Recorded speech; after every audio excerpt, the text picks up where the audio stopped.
nongeye kuguha ikaze wowe udahwema gukurikirana ibiganiro bya Cyubugingo TV. Njyewe nitwa Ishimwe Emmanuel. No munsi wa none rero nkuko mubizi nge nkunda kugenda mbazanira ibintu bitandukanye by'umwihariko by'ijambo ry'Imana, ku buhanuzi ndetse n'ibindi bintu bigiye bitandukanye bijyanye n'umuhamagaro wa Kristo Yesu. Rero icyo nakubwira no munsi wa none nuko nkuzaniye ubundi buhanuzi utari waramenye cyangwa se andi makuru utari waramenye ku bijyanye n'ubuhanuzi.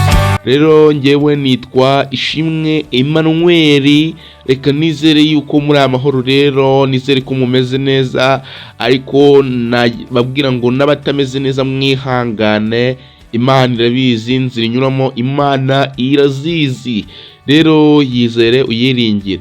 Rero reka mbibutse gukora subscribe niba uri mushya hano kuri Cyubugingo TV. Kora subscribe, kora like, kora share ku nshuti zawe kugira ngo nazo zibashe kumenya ibiganiro byacu, kandi icyo mbisabira ni ukudushyigikira.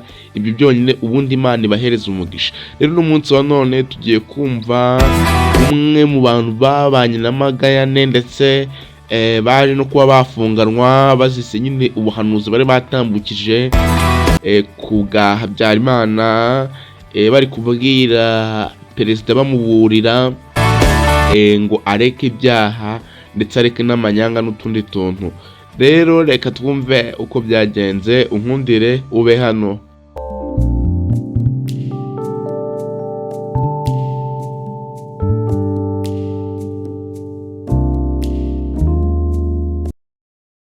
Nitwa amazina Gatabazi Meshaki, nkaba ndi umukozi w'Imana kuva ndi umusore. Natangiye mfite imyaka 18, ubu mfite imyaka 61. Kuva ku myaka 18 nibwo natangiye ibintu by'ubuhanuzi nivuga ubutumwa.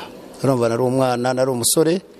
Kuva icyo gihe rero 18 kugeza ubu turi gukora uwo murimo. Uko nakoraga ndi umusore niko n'ubundi Imana inkoresha ndi n'umusaza, kuko umwuka wera niwe udukoresha, ntabwo ari imbaraga z'umubiri. Amayerekwa uko yazaga, ijwi ry'Imana uko ryambwiraga, n'uyu munsi niko amayerekwa aza, n'uyu munsi niko ijwi ry'Imana rinsanga.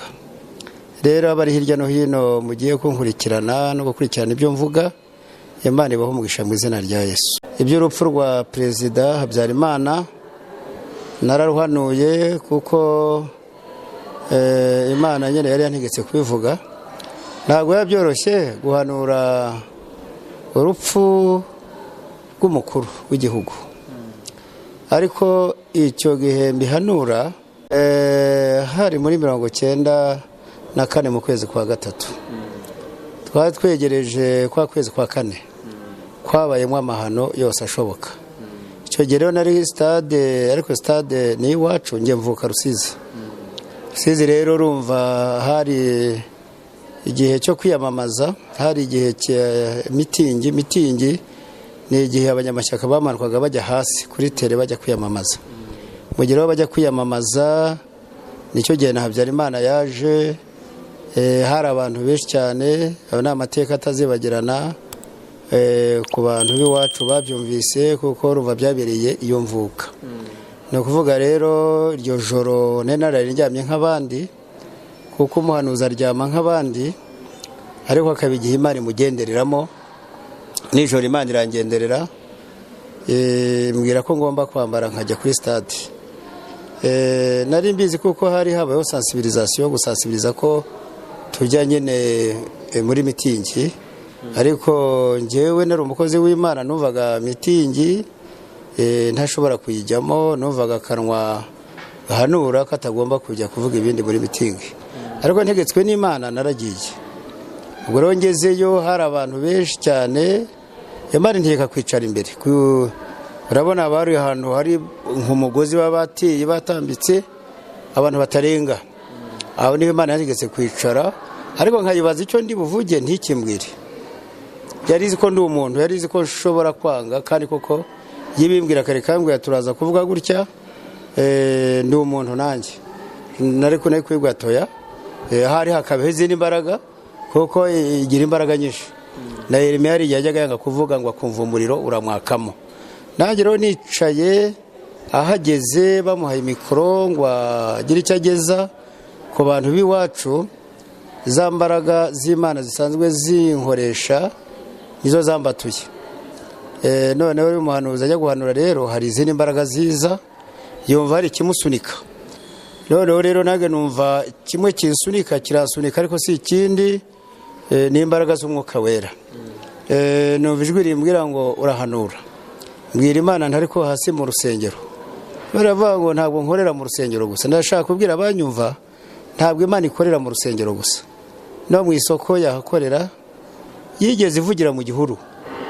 igihuru cyaka umuriro Mose yumva ijwi Imana irikorera ahantu hose nanjye imbaraga z'Imana zasanze stade numva ijwi rimbwira ngo uhanura ko Perezida Habyarimana apfuye ndwana n'iryo jwi ariko kubera ko imbaraga z'Imana zinteruye ntabashaga kwiyama cyangwa ngo nanjye icyo nasabye Imana ni ikimenyetso ndayibaza nibivuga simpfa urumva iyo umuntu ahanura aba ari mu mubiri ushobora kumenya n'ingaruka ngira abantu ko abahanuzi atari abasazi atari abantu b'ibicucu atari abantu bataye umutwe ujya kuvuga ikintu wumva ahubwo icyo usabwa urabanza ugasenga ukumva ugasaba n'Imana ikimenyetso niba ushobora gupfa niba uri bufungwe kuko mu bintu bibaho nta n'ubikunda kandi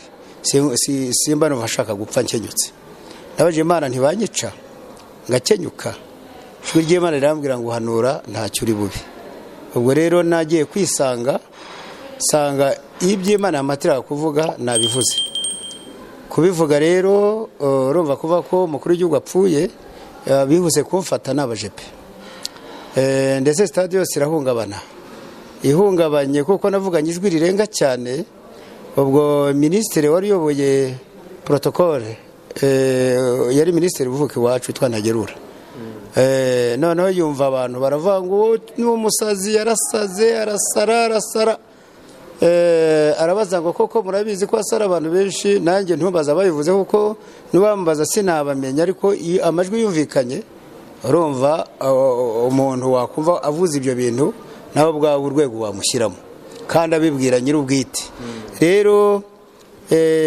abaza perezida tumugire gute perezida aravuga ati ntawe ufunga umusazi nta n'umwica abwira abajepato uwo muntu mumukure muri stade kandi mumusohore buhoro bankuyemo buhoro rero nta wankozeho nta wankubise icyo nibuka ni kimwe gusa ni abajepe babiri umwe yarambajije tugeze inyuma ya stade koko urasara ndamubwira oya njye ntabwo sara ndi umuhanuzi ndahanura ibi mvuze mu gihe gito murabibona undi mujepe arambwira ati nemera Imana n'ibyo ivuga ati njyewe ntunga ikiganza cyawe cy'iburyo umunsi azaba yapfuye sinzajyane nawe mbese apfe ntazapfane nawe uwo mujepe n'ubu ariho atuye i Kanombe ni inshuti yanjye ni umusaza nawe jya musura kubera ko Imana amubwiye ngo ntacyo uzaba nawe muhanurire nabwo ari ntacyo uzaba ariko uriya wari wafashe mu ijosi yanize cyane cyogewe namuhanuriye ndamubwira nti wowe umunsi yapfuye uzapfana nawe amateka mfite nuko barapfanye yapfuye mbese mu bapfuye noneho uwo nguwo Imana yamukurikirana mu mashyamba muri Kongo ariko yaratashye ari iwe mu rugo atuye i Kanombe njya musura kansura rero ndi umuhanuzi ibyo by'uwo mu perezida wari uriho utakiriho narabihaniwe nkuko mwari mubitubajije ibyo ni ibintu byavuzwe cyane wenda bamwe bakagira ngo si ukuri ariko mishake ndi kwibaza ubwo icyo gihe hari mu kwezi kwa gatatu mu kwezi kwa kane biramutse bisohoye baba abantu bakumvishe baba bari mu butegetsi icyo gihe bari bazi ko ibyo bintu bihanuye bavuze ngo iki havuzwe iki icyambere cyihuse amaze gupfa nuko bahise bavuga bati wa mugabo wavuze bya bindi mumushake mubanze mumenye ubwoko bwe ngo mushake nawe apfe nk'uko abandi baza gupfa. Nagize ingorane rero kuko icya mbere basanze ndi wo mu bwoko bwashakwaga icyo gihe bugomba kwicwa. Icya kabiri nibyo nahanuye. Icyakurikiyeho rero ni uko mpiga. Navuga ko nahizwe mu buryo bukomeye. Urumva nemeye no guhunga mva mu gihugu, ndahunga njya mu kindi gihugu. Igihugu cyanyoroheye twegereye ni Burundi. Babandi duhunga bashaka baremera bankurikirana no muri icyo gihugu. Nahungiye mu Burundi kandi bagezeho koko baramfata. Ntabwo ari njye nyine, ndi kumwe n'abantu bamwe bo mu muryango n'abandi twe twahunganye. Icyo bakoze ni ukutuboha no kutwica urubozo, ariko njye narayisenga iryo joro. Twageze i Burundi mbaza Imana, Mana ndi bupfe sindi bupfe? Imana irambwira ngo ntabwo upfa, uzongera ugaruke wongere uhanure.